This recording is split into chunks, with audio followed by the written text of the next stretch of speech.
Hello students, in this lecture we'll study about rectangular waveguide. In your previous course you might have studied transmission line. The transmission line was actually used for transmitting electromagnetic wave from one point to another point. However, this transmission line was used at lower frequencies. In transmission line, what was happening? We were measuring voltage and currents. These voltage and current were varying periodically along the length of transmission line. Thus, electromagnetic wave, that is E and H, were also formed due to the result of voltage and current traveling down the transmission line, and they will also vary periodically along the length of transmission line. In transmission line, what was happening, since these two conductors are made of uh, conducting metals, so there will be the conduction loss, and electromagnetic wave or voltage and current are traveling down the length of transmission line, and so there will be radiation loss too. And this transmission line was used at lower microwave frequencies. If frequency increases, then what will happen? This conduction loss will increase and the radiation loss will also increase. So we cannot use this transmission line for higher frequencies. In order to alleviate this problem, hollow waveguides can be used. Now, what is waveguide? Waveguide is hollow metallic tube of rectangular or circular cross section and it is used to guide electromagnetic wave.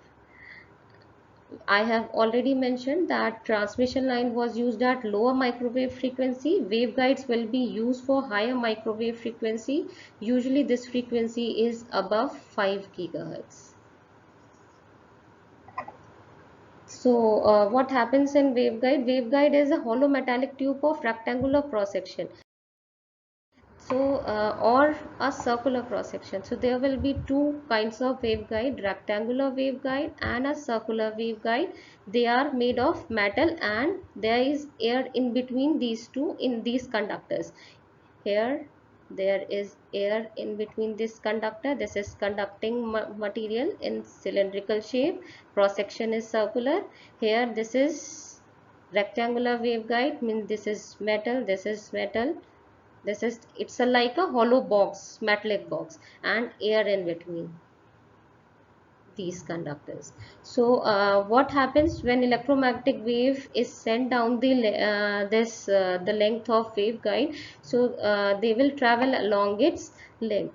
In transmission line, what was happening? There was radiation losses because electromagnetic wave were traveling in free space through the conductor. However, in this case, the electromagnetic wave are confined within this structure, so there will be no conduction loss,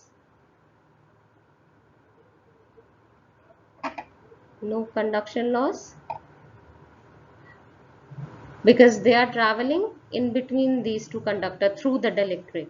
There will be no radiation loss because electromagnetic wave are confined within this structure. There will be no radiation.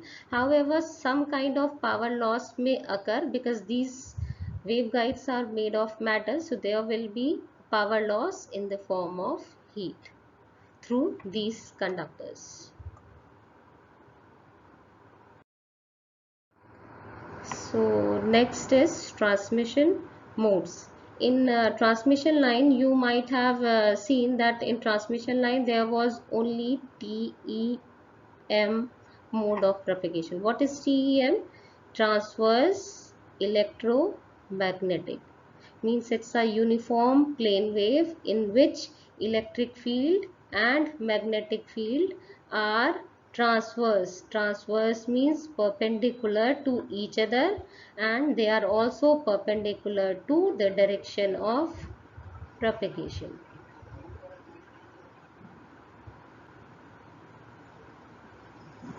TEM means transverse electromagnetic, means electric and magnetic field are perpendicular to each other, and they are also perpendicular to the direction of propagation. This was the principal mode of operation in transmission line. However, as the frequency increases, if we increase the frequency, the field configurations within the transmission line or waveguide will also increase.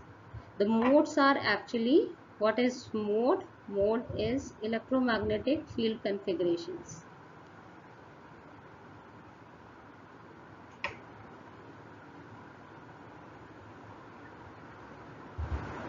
Field configurations. In waveguide, it is possible to propagate several modes of electromagnetic waves within a waveguide because frequency is higher.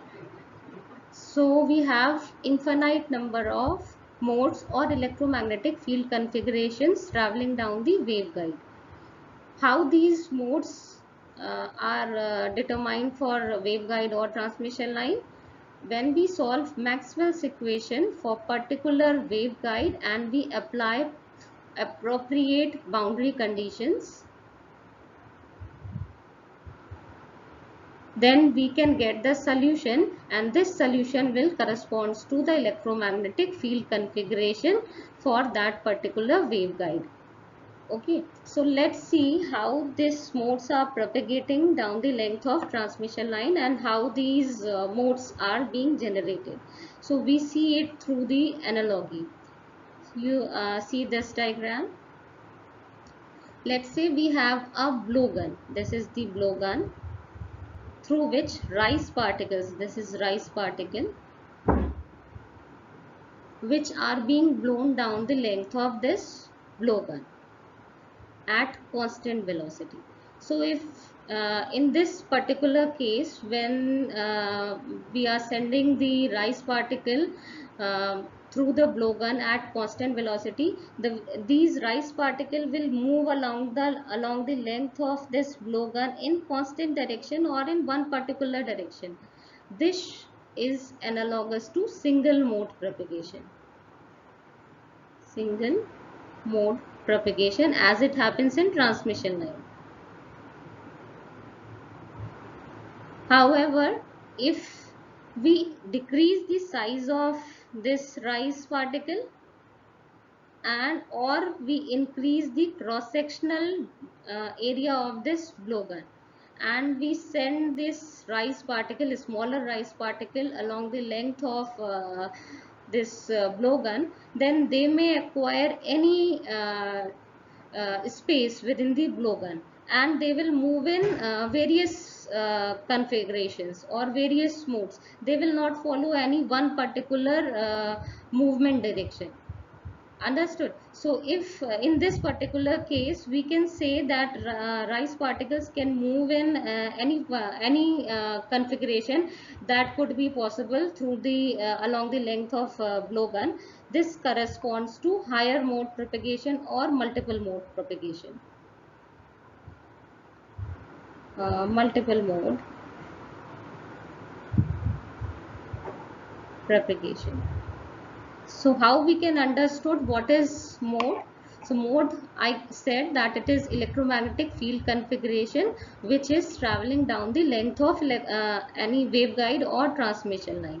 In transmission line, only TEM wave was transmitted along the length of transmission line, which is analogous to this particular situation. Only single mode propagation was happening along the length of transmission line, and this transmission line was used at lower frequencies. As soon as we increase the frequency, which is this particular case, okay, if we increase the frequency, means wavelength becomes comparable to the cross-sectional geometry of waveguide. In this particular case, higher modes will start to propagate. Higher modes will start to propagate means the wave will no longer be a TEM wave. It may be any particular wave, either TE wave or TM wave. We'll discuss later in this particular slide. Okay,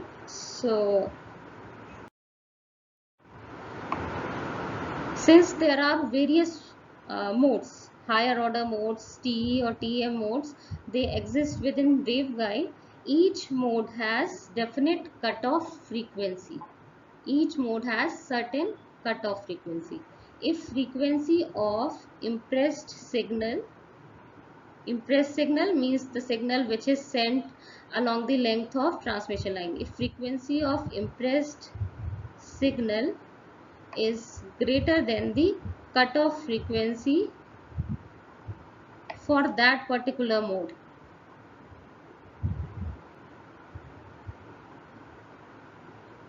then this signal will be transmitted along the length of waveguide. However, if frequency of impressed signal is less than the cutoff frequency, then no transmission will occur, or wave will get attenuated to a negligible value within the short distance. There will not be any transmission. So next comes another term called the dominant mode. The mode which has lowest cutoff frequency for that particular waveguide is the dominant mode. Dominant mode is the mode which has the lowest cutoff frequency or lowest possible frequency. So when you design a waveguide, you need to choose those dimensions of waveguide such that for a given signal only dominant mode will be propagated through the waveguide. It will prevent the propagation of higher modes through the waveguide. So we don't want higher modes to propagate through the waveguide. If we want that only one particular mode is traveling through the waveguide, then we select dominant mode because it is the mode having lowest cutoff frequency and it's easier to fabricate. If we choose any other direction, it may happen that multiple modes may propagate down the length of transmission line. In your lab, we are using I've already sent you RF basic slides. I hope that you might have studied this. So in our lab, we are using X-band waveguide. Bands, I hope you all know. There are various bands: LSC, XKU, KA band. X band is from 8 to 12 gigahertz. So we are using WR90 waveguide. Rectangular waveguide we are using. In the last turn you might have seen a video in which the TAs have shown you waveguide. This waveguide is in X band. X band ranges from 8 to 12 gigahertz and the waveguide which we are using in our laboratory is WR90. Okay, so for each waveguide and the mode which is dominant in our waveguide or rectangular waveguide is TE10. What it means I'll let you know later. So now we come to rectangular waveguide, which is our main topic here in this particular lecture. So rectangular waveguide is a hollow metallic tube having rectangular cross section. These walls are made of metal and there is air in between this particular metallic tube. In general, we say that it is air. We can also use some dielectric, but we'll study only the air-filled rectangular waveguide. So if we consider the propagation of wave in positive z direction, which is out of this paper, then x-axis represent this direction and y is this, and the wave will propagate in this particular direction. These walls are made of metal and the metal which is generally used is brass, copper or aluminium, and it is taken thick enough so that it will give us mechanical rigidity and strength. And the inside wall, this wall of waveguide is usually electroplated with silver or gold. Silver or report anything. So I said that the wave along the length of transmission line is not TEM. It is not TEM. It is either TE or TM. Higher modes are actually TE or TM modes, and the lower order modes are is TEM.